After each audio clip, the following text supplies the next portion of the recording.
It's late afternoon, sometime after the close of our last episode, as Kate Beekman looks at the clock, wishes she knew exactly why Miss Powers is coming to see her. More of Kate and Helen Powers in a few moments. First, in the office of Perry Mason. Perry, Mr. Wallace is here. Oh, all right. Ask him in. And the rest of them. He brought a group of men with him. What? How many? Looks like half a dozen, all about Mr. Wallace's age, and they also look like important businessmen. You think maybe it's the whole insurance alliance? Herd them into the law library, Della, and quickly. All of them? No. Send Mr. Wallace in to me. Okay. Mr. Wallace, will you come in, please? Oh, yes, thank you. Well, Mason, we made it just on time. Who? Why, the heads of the other insurance companies, members of the alliance. Yes? And they all want to meet you. We're businessmen. We're used to looking over what we buy. And speaking of that, I brought along a check. You are? What is that? Why, your retainer. That check for an amount of 5 figures. To be specific, it's for $50,000. And this is only your retainer. You are, sir? Something wrong, Mr. Mason? You did not show good judgment when you brought the others, Mr. Wallace. The whole operation as planned is supposed to be secret. Before you criticize my judgment too harshly, Mr. Mason, let me point out we did not come here together. We came from separate directions, and we're not fools, Mason. Now, here's your check. Suppose you hang on to that. What? All right. I'll speak to them. No, this door, Mr. Wallace, please. Well, looks like a meeting of the board. The first, and maybe the last. Allow me to introduce my colleagues, Mr. Mason. Mr. Judkins, Reliable Insurance Company. Dean Fleischman of Citizens Mutual. R.R. Hamill, Canada Guarantee. O.T. Chaplin, Keystone Casualty. George Whitsby, Universal Fidelity. And, as you know, I'm board chairman over at National Fidelity. Gentlemen, Mr. Perry Mason. Gentlemen, I am honored by your presence. But as I said to Mr. Wallace, you should not have come. However, you are here, so I would like to introduce you to a major part of my organization. We've all the time you want, Mr. Mason. Oh, well, thank you. I won't take long. Now, I will work with a basic organization of 3 or 4 people. And if you will accept my conditions, I shall try to break the stolen car syndicate. Go on, Mr. Mason. Well, that's all. What? Oh, that's all, Mr. Wallace. Oh, except for my conditions. Gentlemen, I will accept your commission on the following terms. I will operate in secrecy, on my responsibility, and on my own initiative.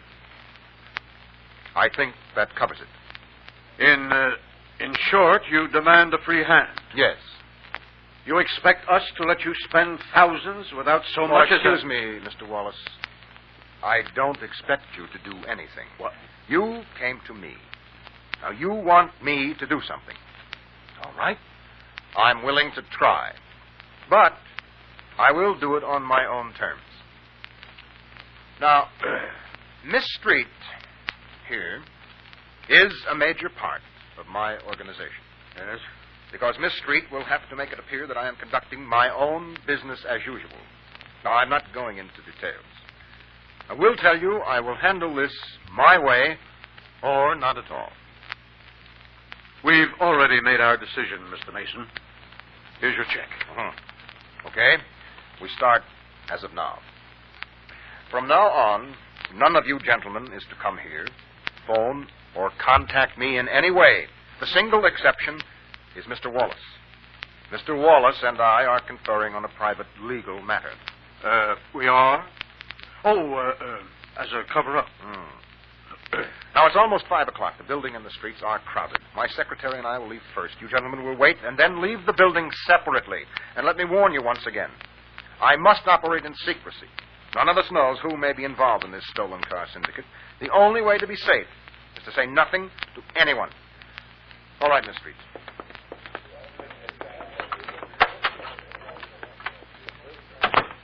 Well, you certainly laid it on the line, Chief. Well, that's a lot of people to keep a secret. What else can you do but warn them? One thing. Really? What? It's a secret. Oh, now, Perry. See you in the morning, Donna.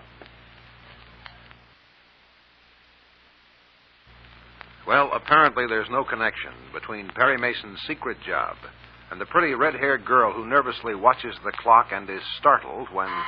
Oh. Miss Power. Hello, Kate. Won't you come in? Well, that's why I'm here. I didn't expect you so soon. Am I too early? Oh, no, but Ma had to go to the market and she isn't back. Then we can have our little talk alone. Oh, here, let me take your coat. Oh, I'll keep it here by me. I'll only stay a moment. Sit down, Miss Power. Thank you. Are you feeling all right, Kate? Why, yes, I'm fine, Miss Power. The doctor says I can't dance anymore. Not for a long time, maybe never. It took me a little while to get used to it. Oh, that isn't true. I'm not used to it at all, and I'll never get used to it. But at least I'm ready to see people again. I must sound like a baby, but... No, you don't. I know what dancing means to you. It's been my life, too. Yes, ma'am. I'm not here to ask you to try again, Kate. I know you can't possibly dance. But... Nor did I come out of sympathy. Curious? Yes, I am. I came to discuss a job for you. Now are you curious and interested? Yes. Oh, what kind of... Oh, excuse me. Go ahead, Miss Powers. Well, let me explain.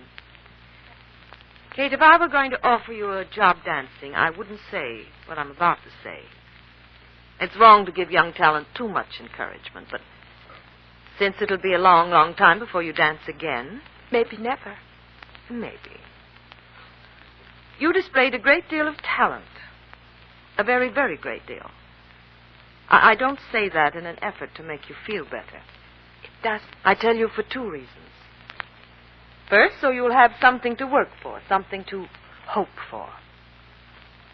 You've a glorious career ahead, if you ever dance again. But even if you can't, I'm certain your future is in dancing.